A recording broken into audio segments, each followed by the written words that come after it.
কয় লাখ টাকা দিয়ে গরু কিনলাম আর কিভাবে কাটছিল সেই দিনটা, এই দিনটার কথা আমি সারা জীবন মনে রাখব। বিশ্বাস করো, আল্লাহ কি যে একটা অবস্থা ছিল। আসসালামু আলাইকুম, সবাই কেমন আছো? এগুলো হচ্ছে গাছ পাকনা জাম। আমার নানি এসে দেশের থেকে, সে আসার সময় আমাদের জন্য আম, জাম, আমরুচ এগুলো নিয়ে আসছিল। যদিও সেটা অনেক এই ব্লগটা ছিল অনেক দিন আগের, চান রাত্রে, ঈদের দিন আগের ঈদের দিন আগের দিনে যে আমি কী করছিলাম সেই অনুযায়ী ছোট্ট একটা ব্লগ আমি করছিলাম। বাট হয়তো তোমাদের সাথে খুব দেরি করে শেয়ার করতেছি, তারপর তো শেয়ার করতেছি বলো। আর দেখো বাইরে কিন্তু ঝুম বৃষ্টি, আর এই বৃষ্টির মধ্যে জানো তোমাদের ভাই কী করছে, তোমাদের ভাই সকালবেলা গেছিলো ব্যাংকে থেকে টাকা ওঠে, সে হয়তো গরু দেখবো বাট কিনবো সেটা বলে নেই। সে তো ভাই গরু দেখতে গেছিলো, বাট সারাদিন তাকে এত বড় ফোন, সে ফোন ধরে না। আর এই বৃষ্টির মধ্যে সে এখন ভিজে ভিজে গরু নিয়ে আইসি কিন না। এই তো আলহামদুলিল্লাহ, এটা হচ্ছে আমার শ্বশুরবাড়ির কোরবানির গরু, আমাদের হাম্বা। সো আমরা তো খুব পরিমাণে চিন্তা ছিলাম যে তোমাদের ভাইয়া কোথায় গেলো, সারাদিন ফোন না। যেই মানুষটা কিনা ঘন্টার সেকেন্ডে সেকেন্ডে আমাকে ফোন দেয়, সে মানুষটা ঘন্টার পর ঘন্টা কাটে যায় ফোন নাই। সেই সকালবেলা সে 9টা বাজে বাসাতে বের হয়েছে, দুপুর 3টা বাজে কোনো খবরই নেই। তারপর দেখি সে একা এই গরুটা কিনা বাসায় আসছে, আমাদের কেউ বলে নাই, কেউ জানতামও না।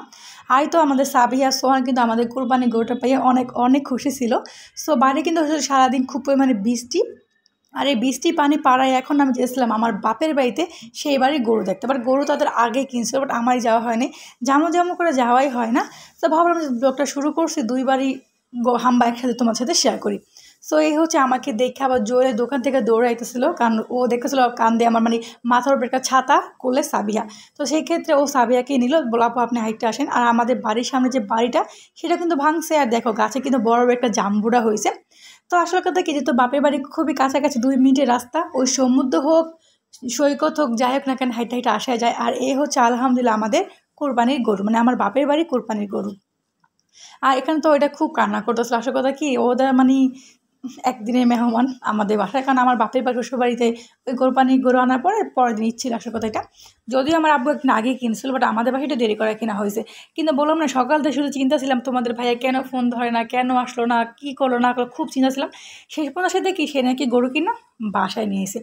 আর আমি এসে বললাম উপরে, আর এদিকে আমার মায়ের ছিল রোজা, আমার শাশুড়ি কিন্তু রোজা ছিল, তার জন্য আমি ইফতারি বানাইটা না এবার আসছি, এই বাসায় আসছি। আসার পর দিকে আমার এখানে চহি পিঠা বানাইতেছিল। তা আমি আমার নানি আমার নানি আমি আম্মুকে একটু সাহায্য করতেছিলাম, সাথে কিন্তু সবাই যেমন আসলে কথা কি, সবাই সবাই যদি হাতে হাতে কাজ করলে কাজটা কিন্তু খুবই সুন্দর মতন পারফেক্টভাবে তাড়াতাড়ি করা যায়। আর আমি তো চই পিঠা কাটতে পারি না, সেই ক্ষেত্রে আমি লম্বা লম্বা করে দিয়েছিলাম। আর আমার আম্মু ছটা স্পার্ট কাজ করেছে, কারণ আমার আম্মু কিন্তু খুব কাজ স্পার্ট, সব যে কোনো কাজ আম্মু কোনো কষ্টই হয় না, কষ্ট হয় আসলে সে সুন্দর মতো করতে পারে। এখানে আমি চিপস খেয়েছিলাম, প্লাস হচ্ছে পিঠা বানিয়েছিলাম, আমার সবার সাথে অনেক অনেক গল্প।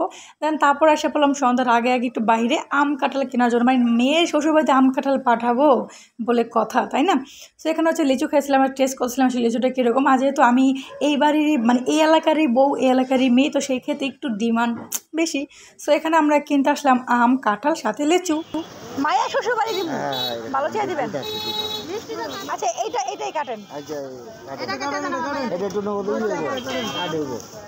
এখানে হচ্ছে আমি আম, তারপর লিচু এগুলো টেস্ট করে দেখতেছিলাম, আর খালামণিকে বললাম এই লিচু সবচেয়ে বেশি বড়, কিন্তু আমার লিচু কিন্তু আরেকটা দোকান থেকে কিনছি। সো এখানে আম কেনার পরে তারপর সেটা আমার কাঁঠাল কেনার জন্য, তো কাঁঠাল কেনার পরে বাড়ি ফেরার সময় আমার আব্বু আমার মেয়েকে নিয়ে এখানে রং করতেছে।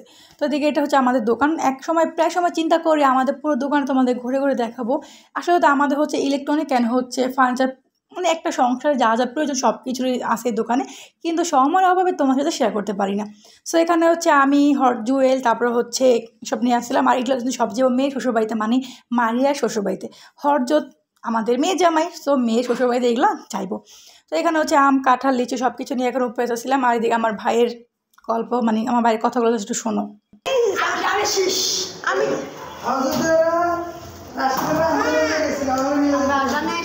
এখন না নিজেকে খুব বড় বড় মনে হয়, যেখানে যাই সবসময় কিছু না কিছু কাজ দায়িত্ব আমার কাঁধে এসে পড়ে। সেটা আমার শ্বশুরবাড়িতে হোক, বাপের বাড়িতে হোক, বা আমার নানি শাশুড়ি বাড়ি, দাদা শাশুড়ি, যেখানে বলো না কেন, এখানে আমাকে দিল দেওয়া হলো কাঁঠাল ভাঙতে। তো কাঁঠাল ভাঙার পরে আম্মু ইফতারি করলো। সো আমি এখন বাড়ি আসবো, শ্বশুর বাড়ি আসবো, এই মুহূর্তে আমার নাদিয়া বলছে আপুর হাতে মেহেন্দি দিয়ে দাও। তো ও তো শ্বশুর বাড়ি চলে যাবো, সেই ক্ষেত্রে ওকে মেহেন্দি দিলাম। আর এদিকে তোমাদের ভাইও আসা পড়লো। সো এখানে সবাই মিলে একটা ছোট্টখাটো একটা আড্ডা হইলো। এই ছিল আমার ছোট্ট একটা ব্লগ। কেমন লাগলো অবশ্যই কিন্তু কমেন্টে জানিও। আল্লাহ হাফেজ।